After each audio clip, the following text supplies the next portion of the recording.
I have to remind myself to remind my practice members, but it starts with me. I have to remember that the brain is hell-bent on staying stuck in a pattern. We may not like this pattern. It may bring us discomfort, it may be painful, but it's still a pattern that the brain is hell-bent on staying stuck in. It's not out of malice. It's out of the logical response of the nervous system. But what is hell-bent? Why would I say such a word? So my mother would say, don't talk about hell unless you're really talking about hell. So I looked it up on my phone. What is the origin of the phrase? So there is a phrase, hell-bent for leather. And on truewestmagazine.com, it says hell-bent for leather is a term that refers to the act of embarking impulsively with little regard for the consequences.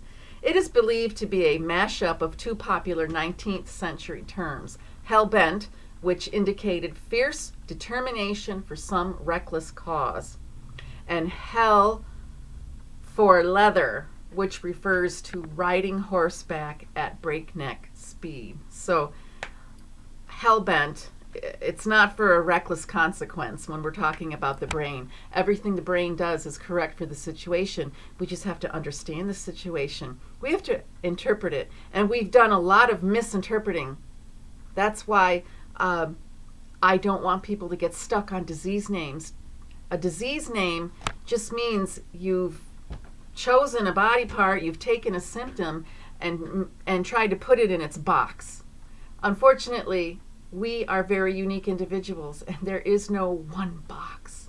Otherwise, the hospitals would be empty, the nursing homes would be empty, and the emergency rooms, well, they might still need to be in use because we cause accidents and injuries and a lot of crazy things. But I have to remember that the brain is hell-bent on staying stuck in a pattern for a reason, and it's a survival reason, and the brain will perceive something as extreme immediate survival, even if in reality it really isn't. But it's the brain doing the correct thing, and we have to unwind that.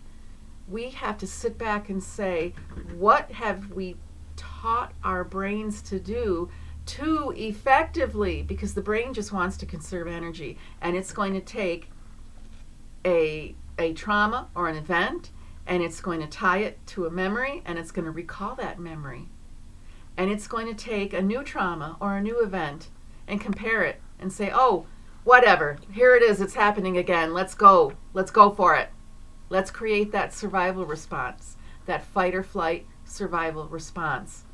And I have to remember that when I think a patient is stuck, when I think somebody is at that level, then I have to remind myself their brain is drained. You do reach a point of exhaustion. It's called hibernation. It's called freeze or faint. It's the other end of fight or flight. You eventually use up your energy, and you don't have time to reclaim your energy, regenerate. You don't have time for some reason, for whatever reason. You're not getting enough rest. You're not getting the nutrition because you lose your nutrients so quickly. The brain and the body go into this hibernation mode in order to wait for a change in circumstances. And if you don't put a change in your life, you're going to be in that freeze or faint, hibernation, energy crisis. Remember, the brain decides and delegates. It decides based on your environment, based on your internal environment, and it delegates what the nervous system is going to do. It's going to stay in fight or flight, or it's going to be in that stage of resting and rejuvenating and reclaiming and replenishing, repairing. So it's not a disease. It's just your nervous system taking care of business. Why would we call it a disease and give it a disease name? It's not the disease. It's not a disease. It's just a design. The intelligent design of your brain and your body. We can decipher it, we can understand it, or we can disparage it. So if you're going to disparage it, you're going to set yourself up for more fight or flight. You're going to set yourself up for more exhaustion. You're just not going to catch up. So I would rather ditch the disease names and just focus on reclaiming your energy. And the most important thing chiropractic can do is open up that learning window. When we adjust the spine, we're shifting the brain. The brain says, oh, something new, let's bring it on. But if you're too exhausted, it's going to take a long, long time. And that's why people get very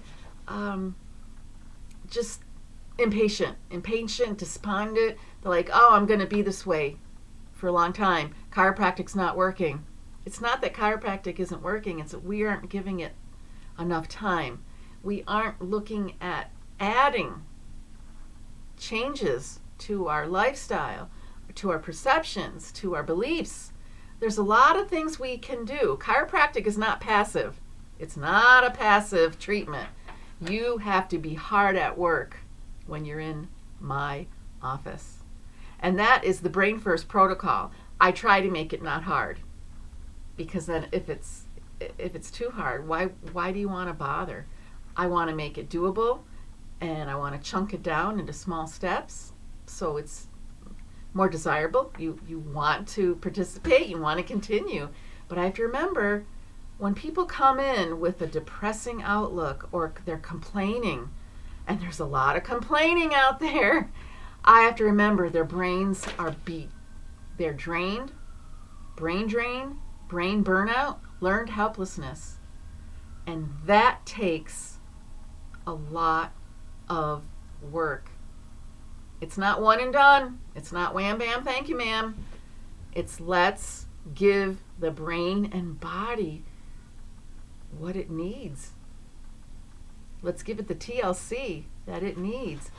Let's take time out, because we don't. We try to do too much. We jump here, we jump there. We put ourselves last. And when I mean put yourself last, you just think your fight or flight system is just going to keep going. And you're running on fumes. And you're like, I'm doing great. I don't have pain. My blood work is good. My blood pressure is even good. You are running on fumes. And it's going to crash. Let's not get to that point. Let's not get to that point of final exhaustion. That's all I'm saying. But I see the brain drain every day, and even sometimes I feel down. I feel down and despondent because I don't know how to crack that egg sometimes. Your brain has its own combination. It takes work to work on that combination. What do we need here? What do we need there? We can't just open up a medical book and say, here's your answer. That's not how it works. And if it did, like I said, hospitals would be empty. Nursing homes would be empty. Let's not get to that point. Let's be proactive. Thanks for listening to the video. I probably made a 50 video. I have videos finished that I haven't even made public yet because I don't like them. And this one took me 10, 20 times. Thank you for being patient. There's more to come because the Brain First protocol, I need to just chunk it out there and give you the idea of how it works. So check out my blog. Look at the older videos. Don't go too far back. Don't go, not that old, because I have changed the way I approach the body and healing. I don't even use the word heal anymore, so that's sneaked in there. You don't need to heal. You just need to give your body what it needs. Okay, so I sound kind of redundant, but healing means something is bad compared to something that's good. It all is what it is. It's just different stages of your nervous system's functioning. Thanks for watching. Look for the next video. Have a great day.